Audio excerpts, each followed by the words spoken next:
guys, to the Whisky Explorer. We are very excited to be here today at Divine Vineyards and Distillers, and we have one of the lead distillers, Kevin, with us today, and he is going to walk us through the distilling process, so kind of a behind-the-scenes look at how they make their fantastic whiskeys and spirits here.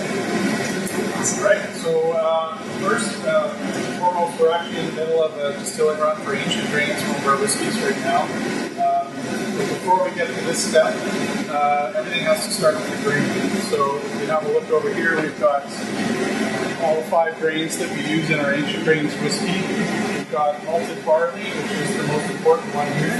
And then we've got spelt, emmer, einkorn, and coruscant. So that makes up the 5 grains that we use in our ancient grains whiskey.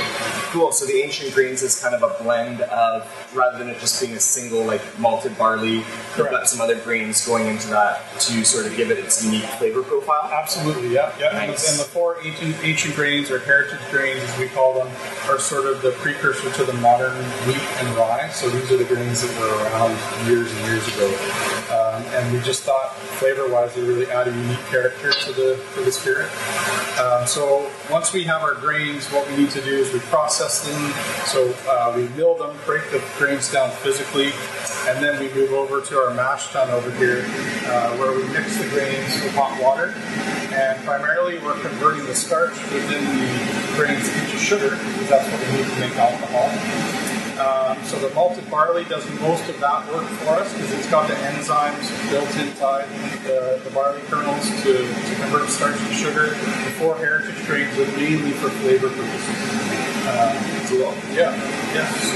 And then once we've mashed the grains, is what we call it, we transfer essentially what we have at that point is sugar water. We transfer that into our fermenter over here, and we cool it and pitch the yeast. And then we have essentially beer at that point. It's the fermentation. So after it goes through the mash process and it's in the mash drum, at that point it's beer essentially. After it's fermented, it's beer. After it's mashed, we refer to that as wort. Okay. Wort. And that's the sort of sugary liquid that we get from the conversion process in the mash tun. After fermentation, that's distillers beer essentially. Well, it's about a 7 to 8% alcohol beer. And then once the fermentation is done, then we transfer that to the distillery. Cool. And so now we just moved over from the sort of mash drum process over. Now we're going to kind of take you guys through a little bit of what happens in the distilling process. Sure. So first of all, this is our vintage German pot still, which we named Brewgilde. So our master distiller Ken found this in a barn sitting in pieces here on Vancouver Island. Wow. Heard about it. Heard that it was a Cota still, which is a really well-made German still. He bought it sight unseen. He brought it here and slowly pieced it together himself over the course of 4 to 6 months.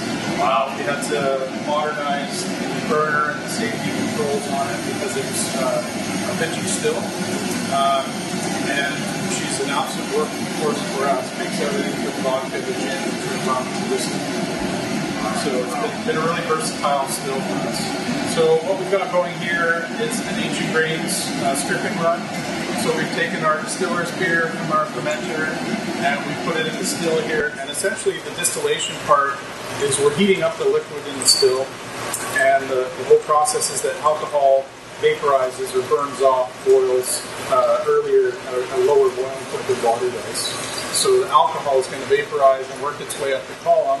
And anytime it comes into contact with any metal surface or copper surface, it's going to condense, drop back down, boil off again, drop back down, boil off again. Do that several times as it works its way up the column. Right. And once the vapor hits the top of the column, we introduce cold condensing water to it. So as soon as that condensing water running through the pipes hits the vapor, the spirit vapor, it condenses it into liquid, comes down through here, and it comes out the parrot sweet. And the nice part of our process here is that we're all manual, so we judge our cuts and our spirit from our heads to our hearts to our tails, mostly by flavor. So this is the fun part of the job. You get to sample the flavor there, and we do that throughout the run just to get a sense of where the flavor profile is for our whiskey. pretty conservative on our cuts that we make. We really want the flavor to be the most important part. And so this would be the raw distillate, so before it gets in the barrels, Yep, this is what you're producing. So this is our stripping run, we call it, or our first run. What we're going to do is we're going to do stripping runs 4, 5, 6 times, enough and collect enough that we can then fill the pot again for a final spirit. So we double distill all our whiskeys. And the second run is really where we focus on where our cuts are going to be, because the spirit we collect off our spirit run is what's going to go into the barrel. Cool. Yeah. Is it ready if we take a little taste of that? Absolutely, yeah. Dip your finger in there. Cool.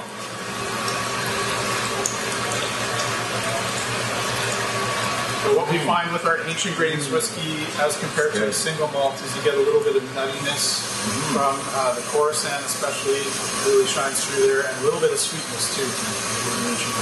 I get that sweetness for sure, almost like a berry, ripe berry sweetness almost to that distillate there. Super cool. Yeah. Thanks for running us through that process there. Absolutely. That's awesome. Alright, so we're giving you guys a full tour of the process here. So we've just kind of talked about the distillate, and now we're going to just tell you guys a little bit about the barreling process. So wood management essentially. Right, so we sort of consider barrels to be almost another ingredient in the whiskey process. They can really impact the flavor in a wide range. So for our two whiskeys, we start with our 200-liter ex-bourbon barrel, single-use bourbon barrel. For our single malt, and traditionally getting barrels from Woodinville Whiskey, Washington, as well as Woodford Reserve, their double-up barrels. And so we're sort of doing a little bit, playing with a little bit of different flavors that goes with different barrels do. So to be called whiskey in Canada, we have to age it for 3 years and a day, essentially. So that's the hard part for us, is laying down barrels, and then we have to wait 3 years essentially to bring it down. But what we do is we take our twice distilled whiskey spirit, proof it to around 60% alcohol. That is where the sort of sweet spot is for interaction with the wood and really pulling the flavors out of the wood. Nice. So once we do that, we will fill the barrels and set them in here. And we also believe that the environment that the barrels are kept in forms part of the flavor. So with our single malt, we really want to showcase the flavor of the Saanich Peninsula. And our ancient grains whiskey plays into that as well. We use new oak quarter cask barrels for ancient grains whiskey, a little bit different. So new oak is more traditionally used for bourbon, and we use a smaller barrel size just to really impact that wood flavor and color. So we age our ancient grains for about a year. And that's all based on a flavor profile that we do. We don't want to impart too much of the wood flavor into that. We really want to balance it with the other flavors that the ancient grains flavors. So we've got basically our 2 barrel programs running side by side here. Ancient grains whiskey. Right on. Also from what I understand, like with Lefroy quarter cask, for example, does that also accelerate the aging process as well? Yeah, in a way it does. We actually started our single malt whiskeys in 30-liter barrels. Okay. And essentially there's more surface area to wood rich in contact than in a larger barrel. So more spirit is interacting with the wood and it's breathing as well. So you're getting a little bit more accelerated aging. So what's aged in a 30-liter barrel for a year might be more similar to what's aged in a 200-liter barrel for 3 years. Super cool. Cool. Right on. Is that the final step in the process there before it goes to bottling? Once we pull out of the barrel, we need to proof it down to bottle strength, which for us is 45% alcohol. And we do a very light filter, don't chill filter. We don't want to strip too much flavor out of it. So we do a light filtering. And then we have a bottling line on the other side of our building, and we bottle and we label by hand, we cap by hand, put everything into boxes by hand, and that's awesome. And it gets out to the customer.